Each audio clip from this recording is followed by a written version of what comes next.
মাননীয় মন্ত্রী, মাননীয় রাজ্যমন্ত্রী এবং প্রধান সচিবের কাছে যে অন্য রাজ্যগুলোতে আমি কিছুদিন আগে পাটনা গেছিলাম, সেখানে স্বাস্থ্যমন্ত্রীর অফিসে দেখে এসেছিলাম যে কন্ট্রোল রুম সমস্ত sub division hospital, district hospital, medical college, state হসপিটালগুলোকে ডাইরেক্ট মনিটরিং হচ্ছিল, পরিষ্কার আছে কিনা, এমার্জেন্সিতে রুগী পড়ে আছে কিনা, আউটডোরে ব্রোকার আছে কিনা, ঠিকঠাক হচ্ছে কিনা, বাইরে যে হসপিটালের একটি সুন্দর স্বাস্থ্যসম্মত পরিবেশ ঠিকঠাক আছে কিনা, গার্বেজ ক্লিনিং আছে কিনা, এইসব জিনিসগুলো আমি ওখানে দেখে এসেছি।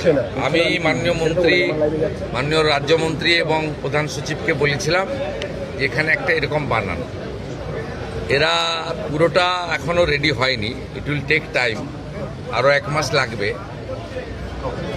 আজকে 15-16টা স্টেট হসপিটাল এবং পাশাপাশি জেলার 2-1টা হসপিটালে ওরা করেছেন।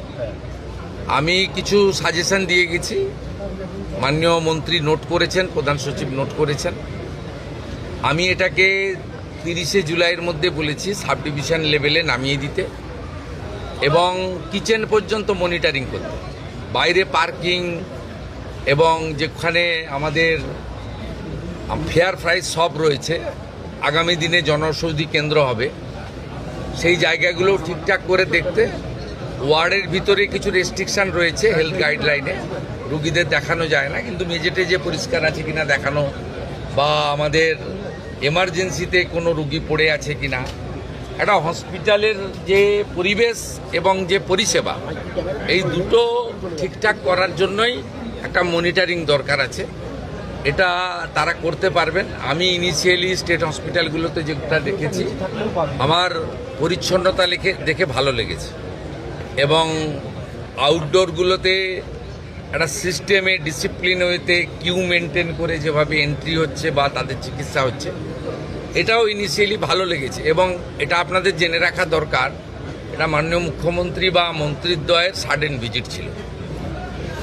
আমি 9:45-এ ইচ্ছা প্রকাশ করেছি, যেহেতু আমি কাছেই থাকি এখানে চিনার পার্কে, আমাকে নবান্ন যাওয়ার পথে আমি 9:45-এ জানিয়েছি, 11:05-এ এসেছি। আমি এনাদের কিছু ইনপুট দিয়েছি, কিছু ওনারা আমাকে ইনিশিয়ালি দেখিয়েছেন, গ্র্যাজুয়ালি ইমপ্রুভ করবে এবং পরিবেশটাও বদলে যাবে এই বিশ্বাস আমি রাখি। অফিসাররা, আধিকারিকরা দে আর ফুললি কম্পিটেন্ট, ইন্টেলিজেন্ট, ডাইনামিক। তাদের কাজ করার জন্য গাইড করা দরকার, নেসেসারি ফান্ড অ্যারেঞ্জমেন্ট করে দেওয়া দরকার, আর এনকারেজ করা দরকার। করবেন ওরা, আমার বিশ্বাস। কাজের যে মুক্ত পরিবেশ তারা পেয়েছে, চাপ মুক্ত হয়ে কাজ করছেন, আমাদের ইচ্ছাটা তারা বুঝতে পারছেন, ঠিকঠাক সব হয়ে যাবে, এটা আমার বিশ্বাস।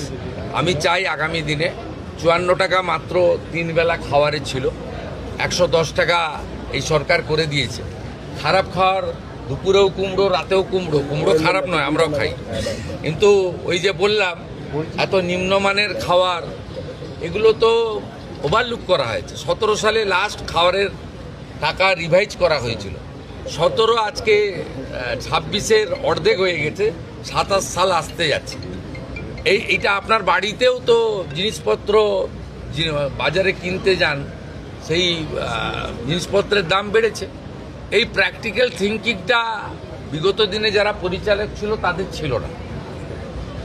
তারা এই যে ছোট ছোট বিষয়, মিড ডে মিলে 6 টাকা 70 পয়সা ভারত সরকার দিচ্ছে, আপার প্রাইমারিতে 10 টাকা পায়, তাহলে প্রাইমারির বাচ্চারা কেন নিম্নমানের খাবার পাবে? সেটা আমরা যে 10 টাকা করেছি। একইভাবে গর্ভবতী মহিলাদের যারা আইসিডিএস 12 টাকা ছিল, সেটাকে আমরা 14 টাকা করেছি।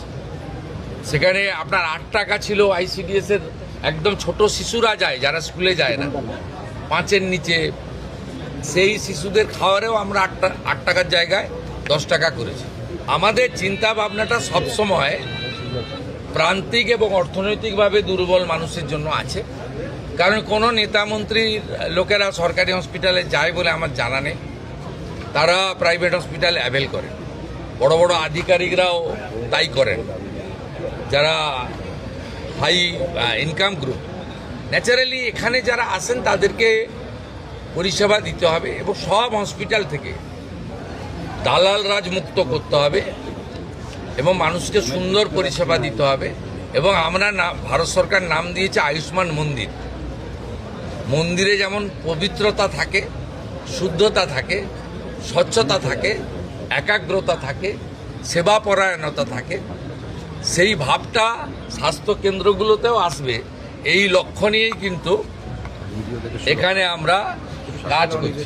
স্বাস্থ্যকর্মীদের তো সুরক্ষা আমরা দিবই, এবং তারা, আমি নার্স বোনেদের দিদিদের দেখলাম অ্যাপ্রন গ্লাভস সুন্দর করে ড্রেসে আছেন, খুব সুন্দর। আমি প্রধান সচিবকে বলেছি মন্ত্রীদ্বয়কে রেখে সামনে যে ল্যামিনেশন করা ব্যাচ করে দিতে। আপনারা মাঝে মাঝে দেখান যে ইঞ্জেকশন দিয়ে ফেলেছে, ট্রলি যার নিয়ে যাওয়ার কথা, যার সিকিউরিটি দেওয়ার কথা সে সেলাই করে দিয়েছে।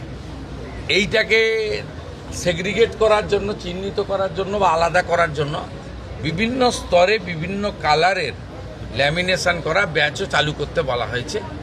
এবং আমি যেটা কলকাতাতে জোর দিতে বলেছি, তারাতলার ইনসিডেন্টের পরে নিজে চোখে দেখার পরে, এখানে ট্রমা দরকার বলতে নেই, কিন্তু বড় ডিজাস্টার হলে গেলে কিন্তু সামলানোর ক্ষমতা সরকারি হসপিটালের নেই। 50-100 জন পর্যন্ত সামলে দিতে পারে, আমি দেখেছি।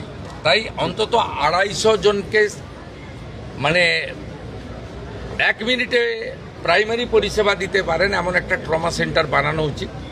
সেটা স্বাস্থ্যমন্ত্রী এবং প্রধান সচিব, তারা রাজ্যমন্ত্রী, তারা কথা বলে রেডি করবেন। জায়গা এনাফ আছে এখানে, হসপিটালগুলোতে বিশ্ববিদ্যালয়ের মতো জায়গা, প্রচুর জায়গা পড়ে রয়েছে। আমি বলেছি এই যে কাগজ পেতে বা কাপড় পেতে ব্যাগ মাথায় দিয়ে শুয়ে থাকেন, এদের হোটেলে থাকার পয়সা নেই বলে করেন, নিরুপায়। তা আপনারা পিছনে একটা জায়গা করে দিন, আমরা দরকার হলে ইউনিটে 25 লাখ টাকা করে দিয়ে দেবো।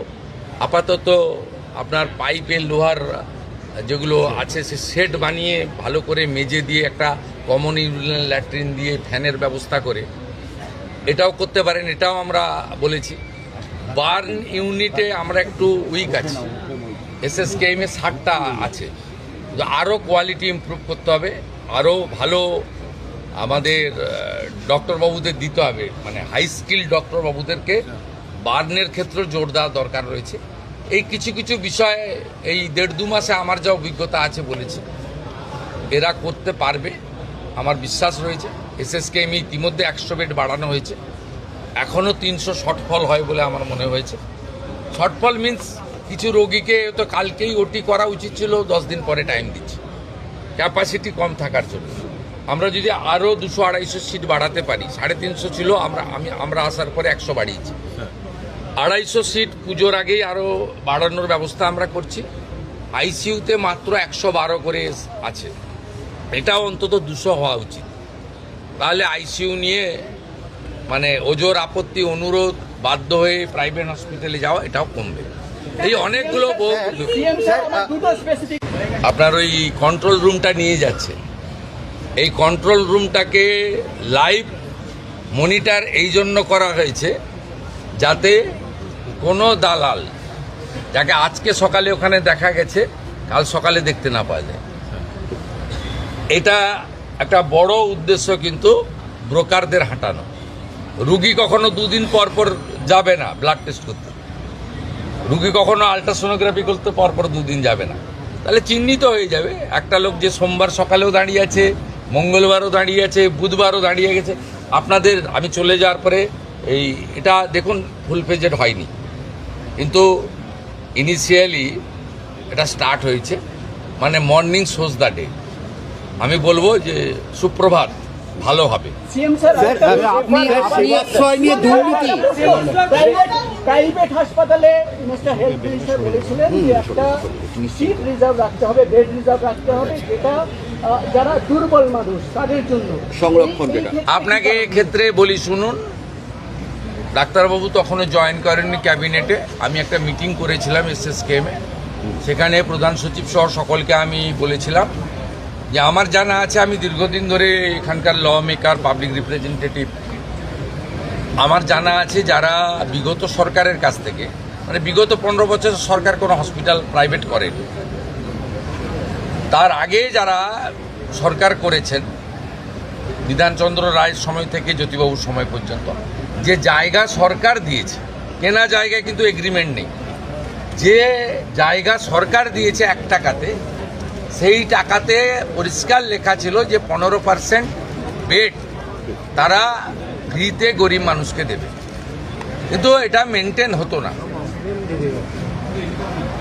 আমি এই ইচ্ছা প্রকাশ করার পরে মাননীয় মন্ত্রী পরে যোগদান করেন ক্যাবিনেটে, হেলথ ডিপার্টমেন্টে, এবং মাননীয় রাষ্ট্রমন্ত্রী তারা আধিকারিকদের নিয়ে প্রাইভেট হসপিটালকে নিয়ে বসে 10% রাজি করিয়েছেন। কারা? আপনি যে হসপিটালের মালিক জমি কিনে করেছেন তার কাছে গিয়ে মানবিক কারণে দাবি করতে পারেন, কিন্তু অধিকার নয়।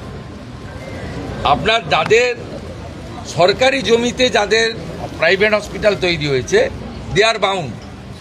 ওরা ইনিশিয়ালি দেখুন 0 ছিল, 15% দেওয়া উচিত, 10% এগ্রি করেছে। It's a good. আস্তে আস্তে মানসিকতা হবে। আর আপনারা নিশ্চিন্তে থাকুন, আদানি গ্রুপ নিউ টাউনে একটি 2000 বেডের ইন্টারন্যাশনাল মানের হসপিটাল তৈরি করছে। ওনাদের সঙ্গে আমার এগ্রিমেন্ট কমপ্লিট হয়ে গেছে। 1000 বেড থাকবে গরিব মানুষের জন্য, আর 1000 বেড ওরা কমার্শিয়ালি ইউজ করবে। এবং আমার বিশ্বাস আগামী কয়েক মাসের মধ্যে ভূমি পূজন করে আমরা এই কাজ শুরু করে দিতে পারব। স্যার, সেবাশ্রয় নিয়ে অপরিসীম দুর্নীতির অভিযোগ, পুলিশ যে ধরনের তথ্য সহযোগিতা চাইবে, হেলথ ডিপার্টমেন্ট সেটা করতে বাধ্য। এবং এক্ষেত্রে হেলথের কিছু গাইডলাইন রয়েছে, সে গাইডলাইন মেনে করবে। এটা আমাদের কাজ নয়। ইনভেস্টিগেশন পুলিশ করছে। আর প্রধান সচিবকে আমি সামনে বলে যাচ্ছি, 2 মন্ত্রীর সামনে, যে ধরনের তথ্য তারা চাইবে কেউ লোকাবে না, সমস্ত তথ্য প্রপারলি রেডি করেছে, ফটোকপি তাদের দিয়ে দেবে। তা খুব পরিষ্কার রয়েছে, অ্যাক্ট অনুযায়ী কাজ হবে।